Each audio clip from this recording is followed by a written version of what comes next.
오늘 말씀 신약성경 마태복음에서 보겠습니다. 오늘 말씀은 신약성경 마태복음 6장 14절 15절 신약성경 마태복음 6장 14절 15절을 보겠습니다. 함께 읽을까요? 시작. 너희가 사람의 과실을 용서하면 너희 천부께서도 너희 과실을 용서하시려니와 너희가 사람의 과실을 용서 아니하면 너희 아버지께서도 너희 과실을 용서하지 아니하시리라. 아멘. 우리가 살다 보면 그 시험이라는 걸 보잖아요. 시험을 보는 거는 내가 정말로 그 어떤 문제에 대해서 얼마나 알고 있는가를 테스트하는 거잖아요. 그 시험을 볼 때 그 시험의 문제가 몇 개가 나왔든지 이제 점수를 매기잖아요. 과연 몇 점을 맞아야 그 시험을 통과할 수 있는가? 소위 말해서 합격, 불합격 이걸 결정을 하는데 제가 운전면허 시험 볼 때 이론 시험을 일종을 보면서 80점 이상 맞아야 합격이었어요. 그러니까 도로교통법 구조에 대해서 이제 프로스가 달라지지만 최소한 10문제 중에 8개는 맞춰야만이 이게 합격이 됐단 말이죠. 그러니까 모든 시험에는 어떤 시험에 따라서 좀씩 다르지만 합격의 기준이 있잖아요. 그 합격을 하지 못하면 아무리 열심히 하고 본인은 잘 안다고 똑똑하다고 해도 자격증을 못 받는 거죠. 합격을 못했으니까. 자, 그렇다면 세상에서도 어떤 시험에 이렇게 커트라인이 있는데, 합격선이 있는데, 자, 오늘 말씀을 보면 마태복음 6장 14절 15절에 너희가 너희에게 우리가 우리에게 과실, 잘못한 사람의 과실을 용서해주면 하나님도 우리의 잘못을 용서해 줄 거고, 만약에 우리에게 잘못한 사람의 잘못을 우리가 용서하지 않으면 하나님도 우리의 잘못을 용서하지 않겠다라는 말씀이거든요. 자, 이 말씀을 우리가 정신을 바짝 차리고 읽고 나면 무슨 생각이 들까요? 내가 누구의 잘못을 용서했나 안 했나 이런 생각 들 거 아니에요. 내가 정말 용서를 얼마나 했지? 또 다른 사람은 내가 잘못했을 때 용서를 해줬나 안 해줬나 이런 이제 바로 자기의 삶에 적응을 하게 된단 말이죠. 말씀을 바로 내 삶에 적응을 해버려요. 우리 이 죄인들의 습성이 그렇거든요. 무슨 말을 받으면 나는 정말 그렇게 했나 안 했나, 했다 안 했다를 따지는 이유가 뭐예요? 했으면 하나님께 나도 용서받고 안 했으면 하나님이 용서 안 한다고 했잖아. 그러니까 내가 용서했나 안 했나 나 자신을 돌아보게 된단 말이죠. 그렇다면 과연 내가 용서를 안 하고 살지는 않았을 건데 몇 프로나 했지? 마침 시험을 볼 때 내가 몇 점을 맞아야 합격하지 하는 것처럼 내가 하나님 앞에서 다른 사람의 과실, 잘못을 얼마나 용서했을까? 자, 그 다음에 하나님은 내가 다른 사람의 잘못을 얼만큼 용서해주면 나로 하여금 너는 됐다, 합격, 이제 천국에 와 라고 해주실까 하는 것하고 우리는 연결을 지을 게 뻔하단 말이죠. 과연 우리는 나의 삶을 통해서 다른 사람의 과실을 몇 프로나 용서했지? 얼마나 용서했지? 물론 생각도 안 해보고 살아왔지만 지금까지 오늘부터 또 생각을 해야 되나? 분명히 하나님은 너희가 사람의 과실을 용서하면 너희 천부께서도 너희 과실을 용서하시려니와 너희가 사람의 과실을 용서하지 아니하면 너희 아버지께서도 너희 과실을 용서하지 아니하시리라. 그러니까 내가 용서한 만큼 용서를 하나님으로부터 받는다는 얘기잖아요. 그렇다면 내가 지금까지 살면서 얼마나 용서했지? 몇 프로나 용서했지? 그렇잖아요. 근데 지금 하나님은 80%면 합격이다 이런 말씀이 없잖아요. 90%면 합격이다 이런 말도 없잖아요. 용서하면 용서해 주겠다라니까 몇 프로예요? 이 말씀대로 하자면 100% 용서를 해줘야 나도 용서를 받는다 이런 말씀이 되는 겁니다. 그러면은 이 하나님의 말씀을 우리가 말씀을 지켜서 하나님 앞에 용서받은 자로 살려고 한다 치면은 어떻게 되겠어요? 하나님 앞에 용서받을 인간이 몇 명이나 있을 것 같아요. 미안하지만 내가 임의로 결론을 내려서 미안하지만 단 한 명도 하나님 앞에서 용서받을 인간이 없어요. 물론 제가 하는 말에 반박하거나 아니라고 부정할 사람들도 있겠지만, 왜냐하면 본인은 나름대로 다른 사람을 용서하며 살았습니다 라고 말할 사람이 있겠지만, 그거는 본인 생각이고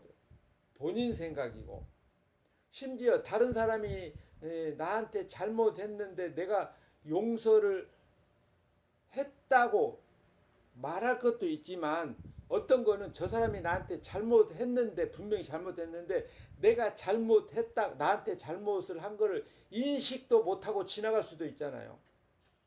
그죠? 저 사람은 분명히 나한테 악의를 가지고 나한테 뭐라고 말을 막 욕을 하고 비난을 했는데 나는 그거를 농담으로 받아들였다면 저 사람의 잘못인 것조차도 모르고 나는 지나간 거예요. 그 용서가 됐어요, 안 됐어요? 아니, 잘못이라고 생각을 안 했는데 어떻게 용서가 돼요? 안 되잖아요. 그러니까 내가 다른 사람의 잘못을, 과실을 용서하고 안 하고의 문제가 내가 인식한 만큼만 용서를 하든지 안 하든지 하는 거예요. 인식 못한 거는 못 하는 거죠. 아예 용서 자체가 안 되는 거잖아요. 역시 마찬가지. 나도 다른 사람한테 이게 마음에, 이게 말에다가 가시를 심어서 다른 사람한테 말을 할 때 있잖아요. 근데 저 사람이 전혀 눈치를 못 채는 경우가 있잖아요. 저 바보야? 내가 분명히 저를 지금 비난하고 있는데 쟤는 웃으면서 그래 네 말이 맞아 뭐 이러고 있다면 우린 속으로 뭐라고 생각해요? 저 바본가? 내가 하는 말을 못 알아듣네. 이렇게 넘어가잖아요. 그래서 우리는 상대방을 100% 용서할 수도 없고 또 용서받을 수도 없는 거예요, 사실은. 근데 우리는 나름 열심히 용서하려고 노력은 하죠.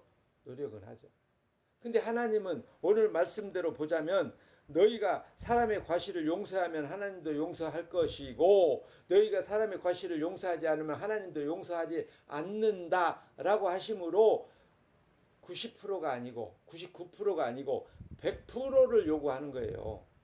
하나님은 온전한 걸 요구하지 몇 프로냐 이걸 원하지 않아요.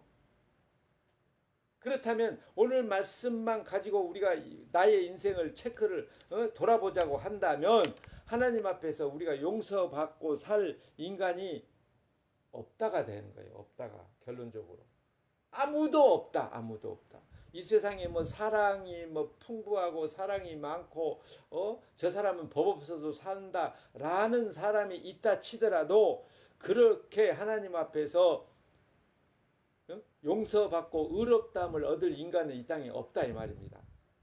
듣는 우리는 별로 기분 좋은 말이 아니지만 여기 마태복음 18장에서 베드로가 예수님께 또 하신 한 말이 있거든요. 베드로가 예수님께 이제 또 질문을 하죠. 여기 21장에 보면은 그때 베드로가 나와 가로되 주여 형제가 내게 죄를 범하면 몇 번이나 용서하여 주리이까? 7번까지 하오리이까? 이렇게 이제 질문을 하는 거예요. 선생님, 어떤 형제가 나한테 죄를 범했는데 한 번이야 내가 당연히 용서하죠. 근데 7번 용서하면 되겠죠? 라고 물었어요. 그랬더니 예수님이 내게 이르노니 7번뿐 아니라 70번씩 7번이라도 할지니라 그랬어요. 물론 요즘 성경은 요건 우리가 읽는 거는 지금 옛날 성경이잖아요. 요즘 성경은 이제 순서가 좀 바뀌었어요. 7번씩 70번이라도 용서하라. 이 순서가 좀 바뀌었지만 아무튼 7번이 아니라 70번씩 7번을 용서하라. 그럼 몇 번이에요?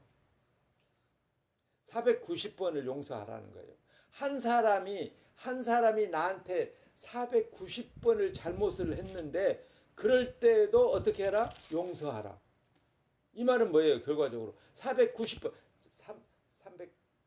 390번 이제 100번 남았다. 이런 게 아니고 그냥 무조건 용서하라라는 의미잖아요. 다 용서하라. 과연 우리 인생이 이렇게 예수님의 말씀처럼 모든 원수, 쉽게 말하면 나에게 원수 같은 인간을 400번이면 이거 원수죠. 490번이면 이런 원수가 세상에 어디 있어. 근데 다 용서하라는 겁니다. 과연 누가 그렇게 살 수 있어요? 지금 우크라이나하고 러시아하고 전쟁 중에 있잖아요. 그 지금 3년째?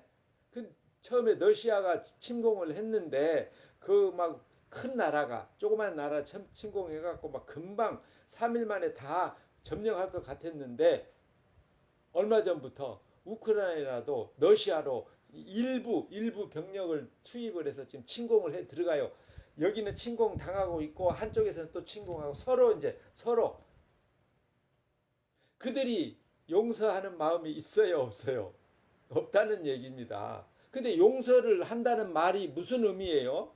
그냥 말로 나를 막 욕했어. 그러면은 그 정도는 헤이 내 기분 좀 나쁘지만 아직 안 들은 걸로 생각하지 뭐.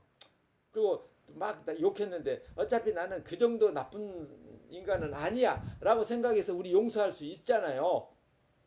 근데 괜히 내가 세워놓은 자동차를 펑크를 내거나 그것도 하나만 내면 바퀴마다 다 펑크를 내놨거나 그 펑크 하나 떼우는데 지금 우리 돈으로 15,000원이잖아요. 내 차는 바퀴가 6개거든요. 그러면은 손해를 얼만큼 봐야 되잖아요. 그 사람을 용서하려면 이 서비스 차를 불러서 빵꾸 6개를 떼우고 그리고 없었던 걸 해줄게. 그리고 내 돈으로 내가 지불을 해야 되는 거예요. 그게 용서예요. 내 부모를 괜히 잘못도 없는데 어떤 사람이 죽였어. 그 용서를 한다고 생각해 보세요. 그냥 말로 욕하는 거 비난하는 정도야. 그 아직 내 안 들은 걸로 생각하고 용서가 되겠지만 뭔가 이해를 가하고 사람이 죽게 되고 뭐 이런 상황일 때 과연 용서가 되나? 그렇게 쉽게 용서가 됩니까? 할 수 있다면 얼마나 좋겠어요. 할 수 있다면 오늘 예수님의 말씀처럼 70번씩 7번이라도 용서할 수 있다면 얼마나 좋겠습니까? 자, 그런데 예수님이 이에 예수께서 가라사대 아버지여 저희를 사하여 주옵소서 자기의 하는 것을 알지 못함이니이다 라고 여기 이제 누가복음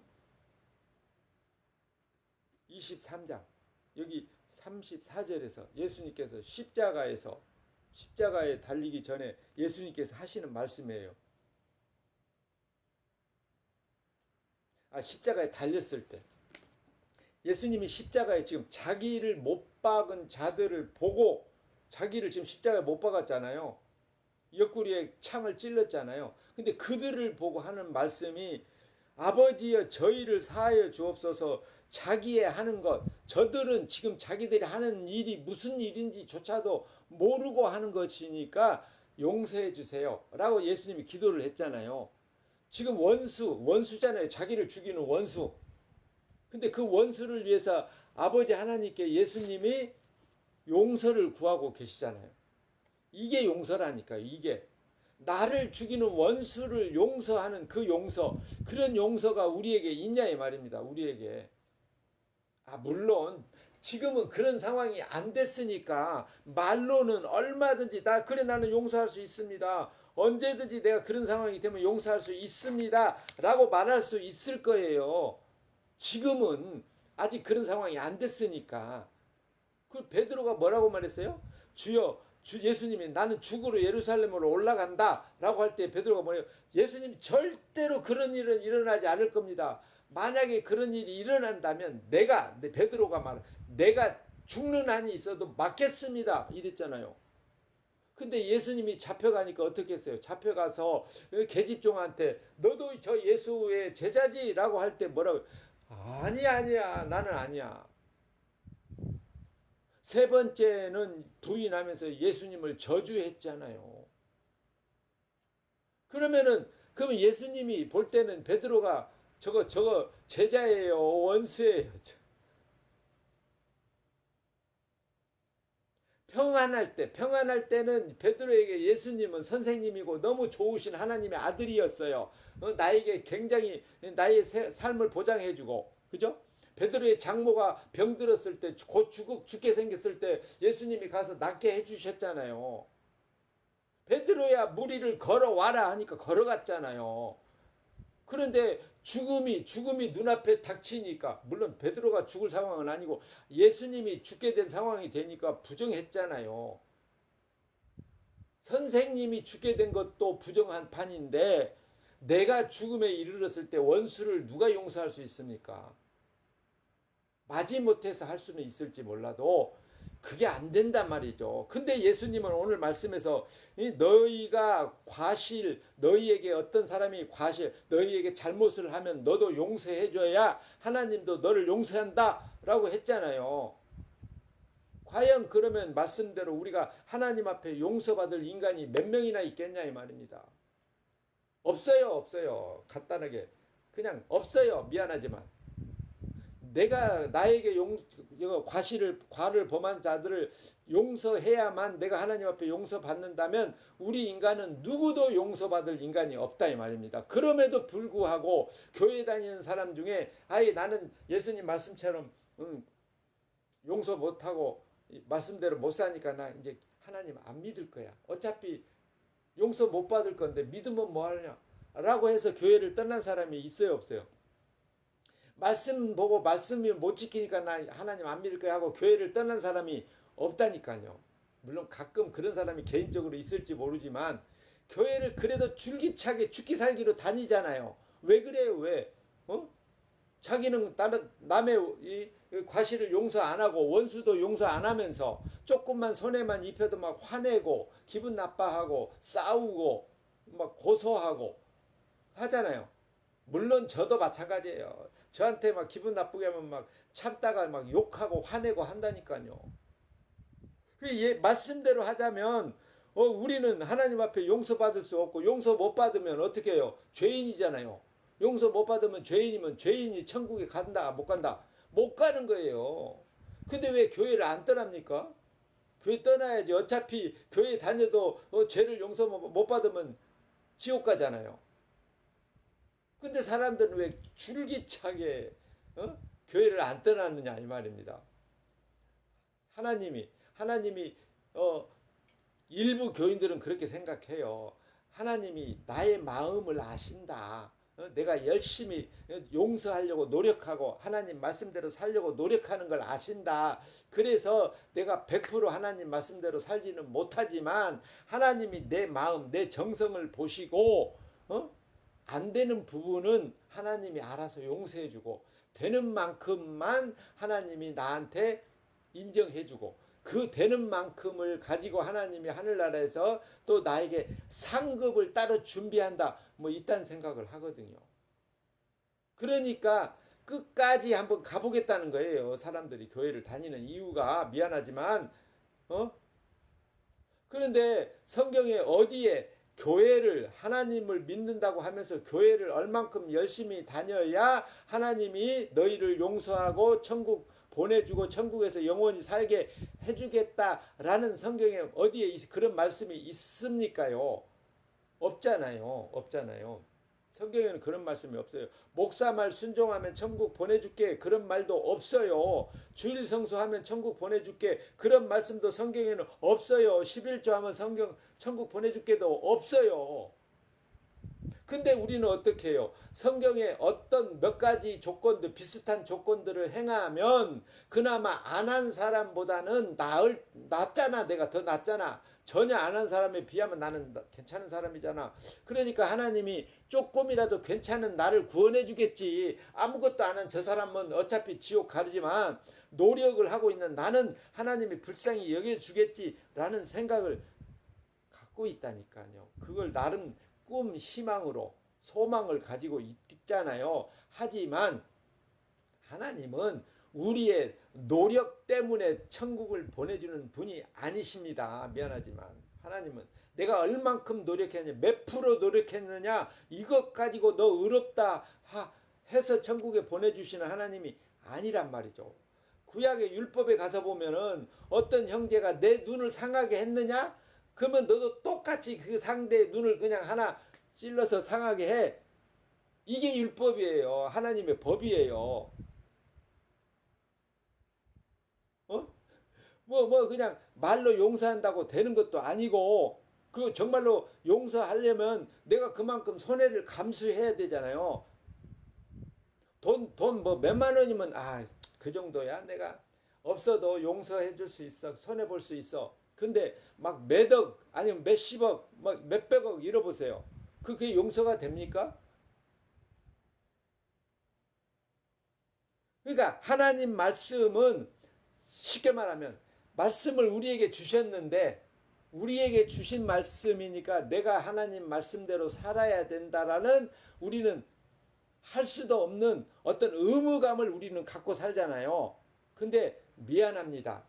그런 의무감 버리세요. 그냥 과감하게 버리세요. 왜냐하면 우리는 하나님 말씀대로 못 살아요. 못 살아. 죽었다 깨나도 못 살아요. 죽었다 다시 살아나도 하나님 말씀대로 못 삽니다. 미안하지만. 그럼 우리는 어떻게 용서받습니까? 오늘 말씀을 우리가 못 지킴에도 불구하고 원수를, 나에게 과실을 범한 사람을 용서하지 못해서 하나님이 나를 용서 안 해줘도 우리가 하나님 앞에 용서받고 의롭다함을 얻을 길은 예수님께서 2000년 전에 우리 죄, 2000년 후에를 살고 있는 우리의 죄를 미리 2000년 전에 십자가에서 죄도 없으신 그분이 우리의 죄를 십자가에서 다 용서하시면서 죽어주셨다니까요. 그 은혜, 그 사랑을 성령으로 말미암아 알고 믿게 된 그 믿음 때문에 우리가 다른 사람을 용서 안 함에도 불구하고 하나님이 우리를 죄 없는 자로 취급해서 우리를 용서하고 의롭다 하시고 천국에 보내주시겠다는 거예요. 이게 복음이에요. 이게 성경이 말하는 진리거든요. 그게 하나님의 사랑이라니까요.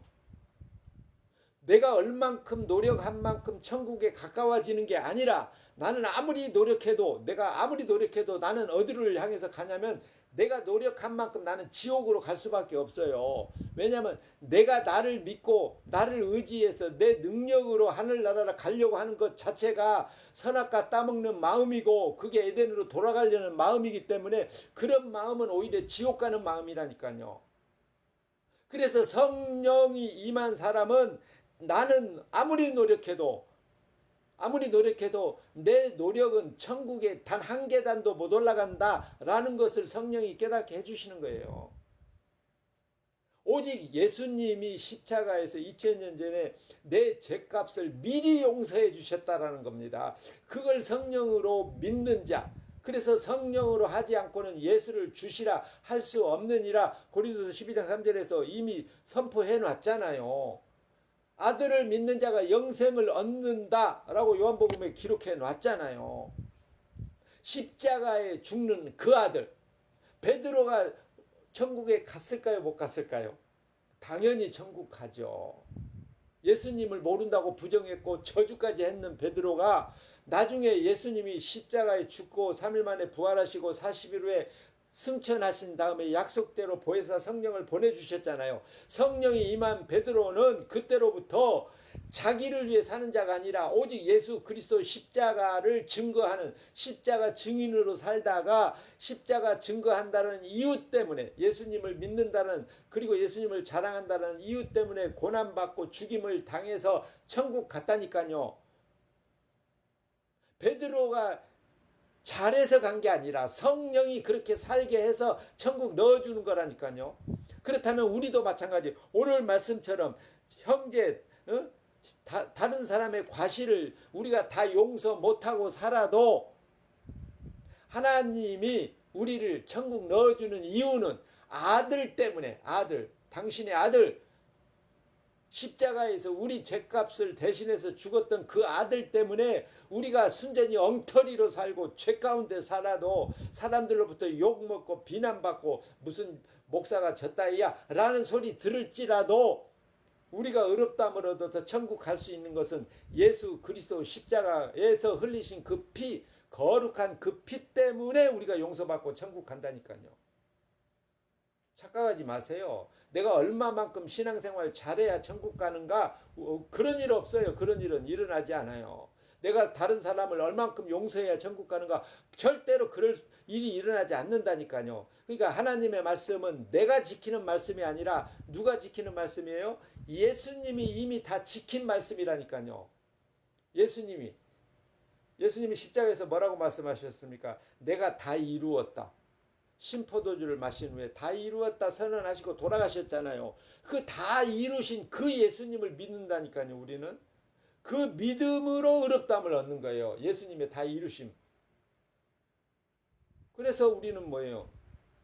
내가 얼만큼 착하게 살아야, 선하게 살아야, 의롭게 살아야 천국 가는 존재가 아니라 예수 그리스도의 십자가를 믿음으로 말미암아 의롭다함을 얻고 천국 백성이 된다라는 것을 성령이 와서 알게 하시고 성령이 그걸 믿게 하시고 성령이 또 그걸 자랑하게 하신다니까요. 그러니까 성령이 없으면 우리는 의인이 될 수 있어요, 없어요? 없다는 얘기입니다. 그러면 성령은 내가 오라고 하면 오고 가라고 하면 가는가? 아니면 성령은 마음대로 오시고 마음대로 안 오시고 하는가? 성령 마음이거든요.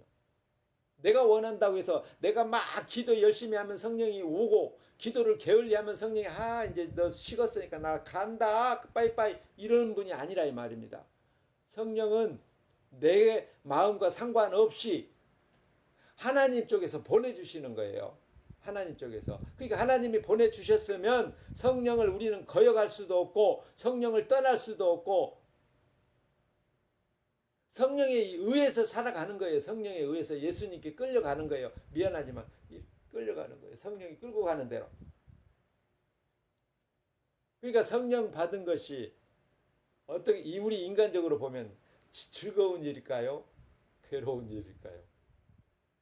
냉정히 말하면 즐거운 일이 아니죠.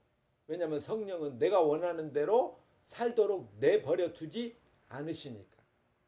그럼에도 불구하고 성령은 늘 우리를 예수님께로 끌고 가시기 때문에 감사가 나오는 겁니다. 세상 사람들로부터 미움받고 조롱받고 비난을 당함에도 불구하고 심지어 죽임을 당할지라도 예수 그리스도를 성령으로 알고 믿게 된 그 은혜 때문에 내게 어떤 일이 일어날지라도 감사가 나온다 이 말입니다. 그 사람이 성령 받은 사람이고 그 사람이 믿음을 선물로 받은 사람인 거예요. 그런 은혜가 있는 사람은 설령 나의 원수를 용서 못해도 하나님이 나를 이미 용서하셨음을 믿고 사는 겁니다. 그런 믿음 때문에 우리는 범사에 감사하고 항상 기뻐하고 쉬지 않고 기도하고 그리고 기회가 있을 때마다 예수 그리스도의 십자가만 자랑하는 십자가 증인으로 살도록 성령이 이끌어 가신다니까요. 그럼 됐잖아요. 걱정할 거 있어요, 없어요? 없어요. 아무것도 걱정하지 마세요. 그냥 감사하며 사세요. 그게 우리가 이 땅에서 살아내야 될 방식인 거예요.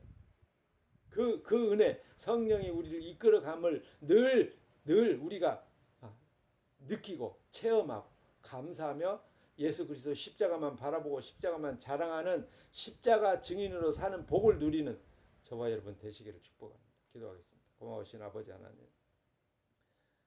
우리가 사람의 과실을 용서 못함에도 불구하고 예수님께서 이미 우리의 모든 과실을 십자가에서 다 용서하셨음을 성령이 매일 깨우쳐 믿게 하시고 오직 주님의 십자가만 바라보고 십자가만 자랑하는 증인으로 살게 하시옵소서. 우리 주 예수 그리스도의 이름으로 기도합니다.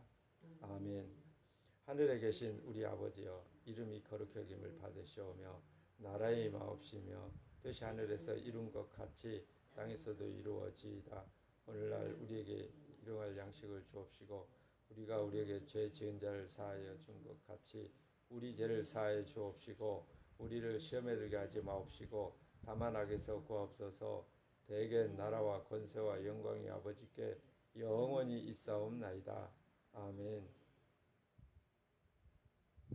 네, 감사합니다. 만나서 반갑고요. 예배를 마칩니다. 안녕히 가시고 다음 주 7시 10분에 만나겠습니다.